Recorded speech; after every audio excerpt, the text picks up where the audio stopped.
that Filipino culture romanticizes too much on courtship. You bring your best foot forward to get that girl and you think that your work is done.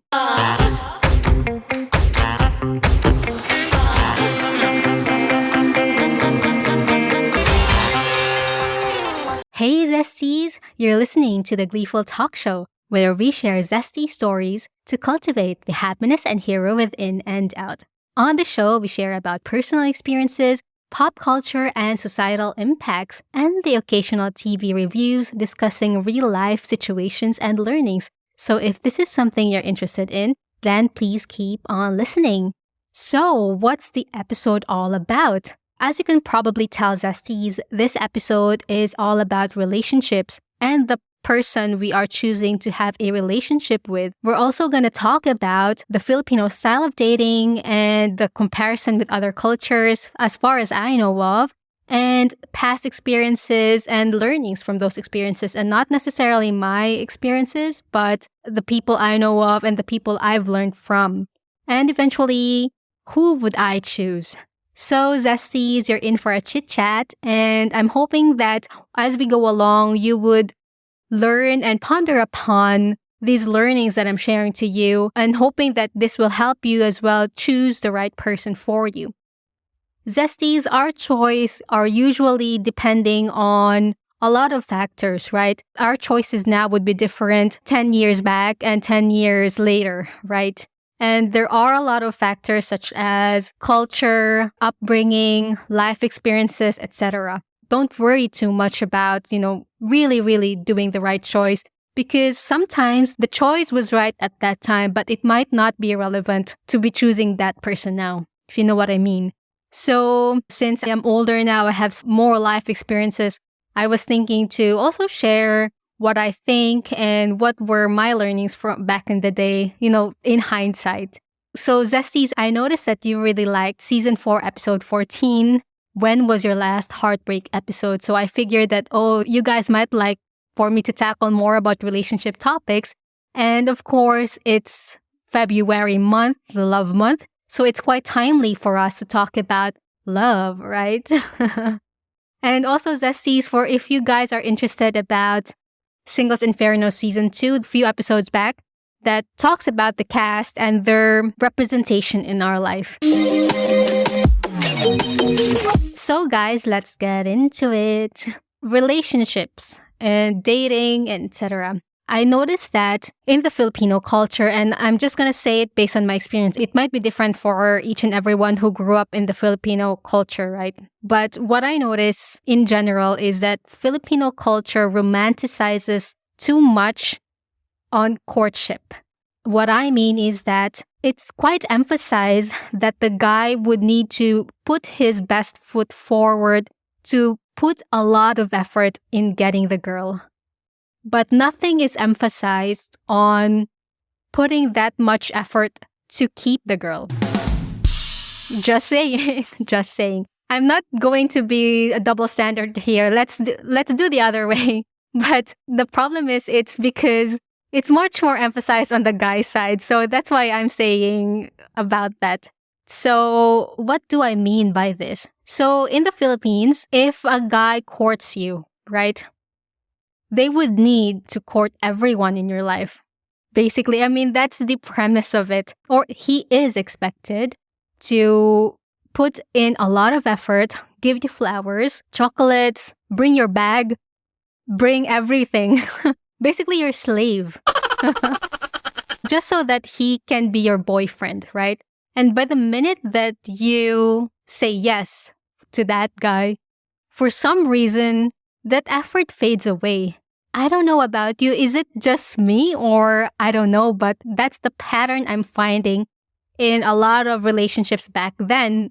I don't know about the Gen Zs right now, but back in the 90s or like when millennials were teens or early 20s, that was the vibe I was getting. And I'm not saying that it's wrong to put your best foot forward, especially guys. I'm just saying that you should maintain it. I mean, I don't know. Like, I just feel that if it's not you in real life, then why are you doing that now? Then you are giving that premise or wrong expectations from the girl. Just saying. And again, guys, I'm sorry if this is more of like a girl and guy relationship. I'm saying right now because this was my experience back then. I really don't know what is the dating scene now in the Philippines or with Gen Zs. So if you'd like to comment on that, please do let me know and send in your feedbacks. So back to the relationship. So guys are expected to, bring you food, bring you everything, be your slave. And then eventually when the girl is comfortable with him now, and then that effort kind of fades away. And especially in Filipino shows back then, for example, especially if the girl is living in the province, right? And in the province, there isn't much water supply, or the water supply is not through a faucet, but from a well, let's say. So the guy would go to the girl's family and then put a lot of effort, have to bring the water from the well, that kind of jazz. And then when they get married, let's say, and the guy actually expects the girl to take care of him. Like, why and where, I don't know. So it's such a weird kind of thing where you bring your best foot forward to get that girl and you think that your work is done. I'm not saying that I'm a feminist, I'd say. I'm just all for realism and just being yourself, I guess, and respecting each person.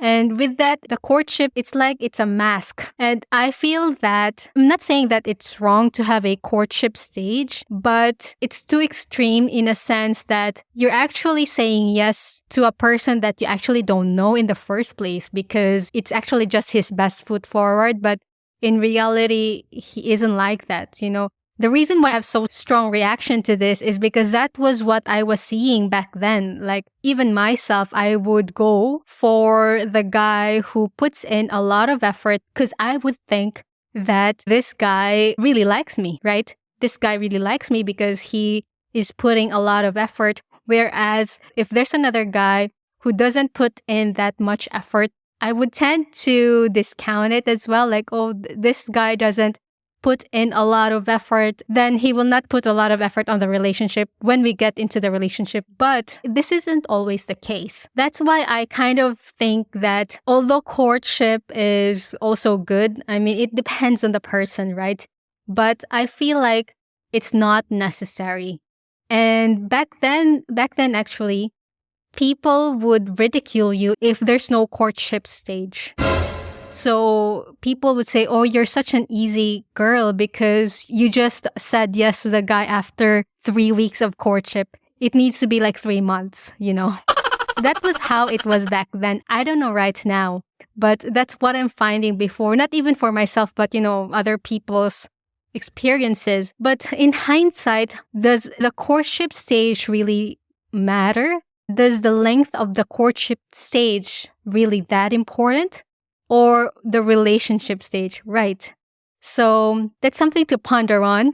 If I would relate that to my experience and other people's experiences, I know someone who was courted, like the guy was super, super effortful, right? Effortful. I don't know if that's even a word. But the guy put in a lot of effort to be her boyfriend. And once they were boyfriend and girlfriend, it kind of like died away, really what I told about earlier. So eventually the effort wasn't normalized, right? And the girl would think that, oh, he actually wasn't like this before. So she was yearning for that effort, for that attention. And then the guy felt that, why is she too clingy? Why did she change? Why is her treatment towards me changed? Not knowing that it was him who actually changed his treatment towards her. She was just mirroring that change. And from what I know, that guy cheated on my friend, and my friend was really devastated because, of course, she was expecting that this guy really liked her, really loved her because of the effort that he has put into to be his girl. So that's why she told me, and I learned from her that courtship isn't really that important.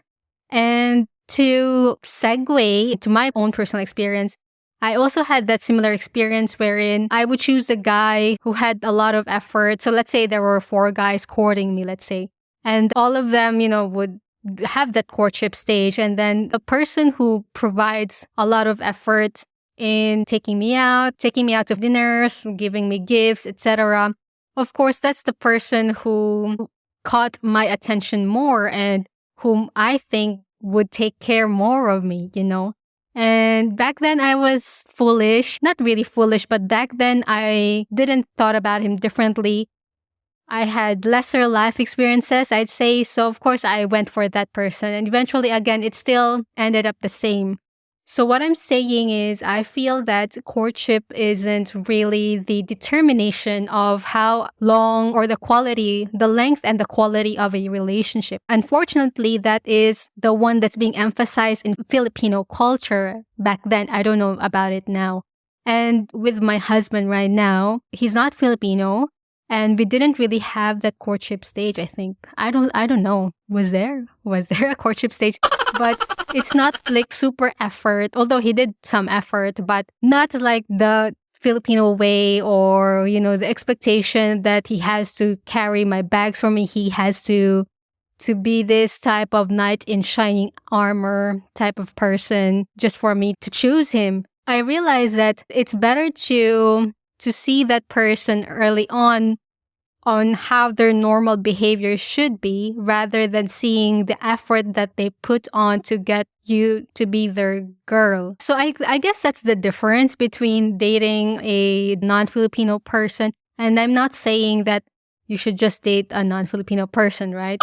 So, but But it's just a difference between the courtship stage. And I think it's better to really know that person just as he is or just as she is, not like really having that best foot forward, because eventually when you're in a relationship, it's not going to be the best foot forward, right? It's just going to be that normal, the 2 feet, right? The normal 2 feet. So if you guys are interested about other people's stories on how their courtship and relationship was between interracial relationships, then I have several episodes back then. Just as an example, Season 4, Episode 4, Filipino and Australian Dating Culture and Stories. Season 1, Episode 10, My One-Way Ticket from Indonesia to Australia. So you will find the differences in the dating culture of different nationalities. So back to the Filipino style of dating and relationship. What I'm finding is that even like for married couples, the ladies or the wives are the one who are expected to take care of the husband. Even before, when I just got married, our Filipino elders would always say, hey, you should know how to cook. You should know how to take care of your husband. Otherwise, he will leave you. That's how bad it is. It's just, I mean, like, and what would the husband do? I mean, to me, it's just equal, right? It's like, if you will treat the husband a king, let's say, as how the Filipino culture is dictating, then the husband should also treat the wife as a queen, not as a slave, right?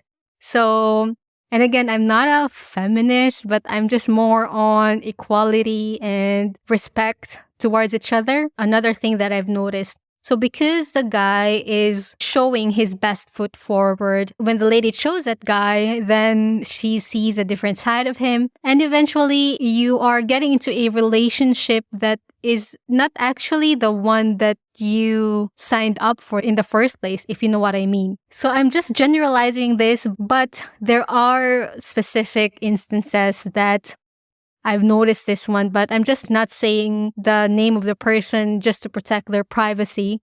But it's just quite unfortunate that it's that way. So what I'm finding is funny as well, like in Singles Inferno. So Singles Inferno is a South Korean dating show. And what I noticed is in both season 1 and season 2, the theme was always the ladies choosing the guy who had taken a lot of effort to get them. So season 1, Song Gia chose, forgot his name about the guy, but she chose a guy who was like the puppy. And then season 2, Shin Sulki chose Jong-woo. With that one, you can clearly see that Sulki is much more smitten towards that military guy. You can find that in season 5, episode 3. Again, the same message, right? But you will see that eventually, I mean, there's a lot of factors that why they didn't end up with each other because it's a dating show. But that also kind of shows that, you know, the person I talked about, like who chose a guy and then the guy eventually cheated on her. So she actually told me that you should choose the person you like rather than choosing the one you like. So here's the thing. So why? Why on earth? So we have to take this with a grain of salt, right? So what does that mean? Choosing the one you like rather than the person who likes you. So let's say there are two people courting you, the one that you like, who is your type of person physically, and then the second one is just, you know, effortful type of person. And if you choose a guy who had a lot of effort to get you and that effort goes away, let's say, then actually you wouldn't like him, right? But if you choose that person who, let's say, didn't, just for the sake of comparison, who didn't really put a lot of effort to get you, but you just chose him, if he gives a lot of effort, then you would like him even more, if you know what I mean. So that was the lesson that I would go for. And it's actually sounds extreme, but makes sense. Because, and again, if you choose a person, and again, this is another extreme example where there's a guy that you like who is good looking, like your type of guy physically, and then there's a guy that you don't really actually like, but who gives a lot of effort. He's not your type physically. Then you eventually choose that effortful, unattractive guy, let's say. And then when that guy doesn't put in a lot of effort anymore, and he's unattractive, then why are you there for, you know, like if you only chose him for the sake of effort, right? So rather than choosing the guy that you like, who let's say actually likes you as well because he was courting you, right? But doesn't really do that much effort as compared to the other one. But you like that guy, whether he gives not too much effort or just right type of effort, you would still like him, right? And this was a funny thing because the guy that cheated on my friend, that guy wasn't even her type at all. And he also cheated. I mean, what the, and he wasn't even attractive, you know, like physically. So that's so funny where you end up, right? So what's the lesson here, Zesties? Later. I'm not bashing the Filipino culture. I'm just saying as it is, right? So please don't hate on me because this was the experience back then. Again, as I wanted to emphasize back then, I don't know about Gen Zs now, right? I hope that emphasis would be given more on keeping the relationship rather than getting that person to be in a relationship with. And so who would I choose and why? So back then, that was different. I was different back then and I'm different now. But now if you'd ask me, I would choose both. Which means don't settle, Zesties. You should be able to choose someone who you like and at the same time who would take an effort in keeping the relationship. If that person is neither or just has one of that qualities, then I'd say don't choose. I mean, that's what I find now. But again, I'm talking about in a position where you are in your, let's say, late 30s or mid 30s. Maybe if you are in your teens or early 20s and you want to get in that type of relationship, go, because you can learn as you go along with that relationship, right? But if you're asking a mid-30s type of person, then I would say I wouldn't settle. And there are a lot of factors why, because not just because I'm a feminist or anything like that, I don't think I am, but it really just goes down into spending your time wisely and sparing yourself for any more heartaches to come. The essence of it is just really to not settle, especially if you're in your mid-30s, late 30s. To me, the essence is really to be in a relationship with someone who you actually expect to be. Not like, okay, this guy is super effortful now. If that's who he is, that's great, right? But if he's actually not like that in reality, in normal situations, then you're in for a heartache. So that's something you need to ponder on. But then if you chose that person already, let's say, and you're in a relationship that you actually weren't expecting, that you don't really like, then spare yourself the extra heartache. I know it's easy for me to say it right now, but believe me, I have been through that as well. What I'm saying is, you can take the necessary steps to slowly get out of that relationship if it's not serving you or if it's not providing you the space that you will be the best in, or you are becoming the person that you don't actually want to be. So I think it might be best to slowly step away from that relationship. It's not gonna be easy. And actually, I saw a video on YouTube currently. It's a interview with Ogie Diaz, a Filipino celebrity interviewer, and the lady was not a celebrity but an ex-partner of a celebrity. And I kind of also reflected on her experience with that. It's quite hard because they already had a kid, and then the guy actually kind of changed when they had a kid. So again, it's really hurtful to see women treated that way. And that's why I think it goes down sometimes to the choice that you make on the first instance, or everyday choice, basically.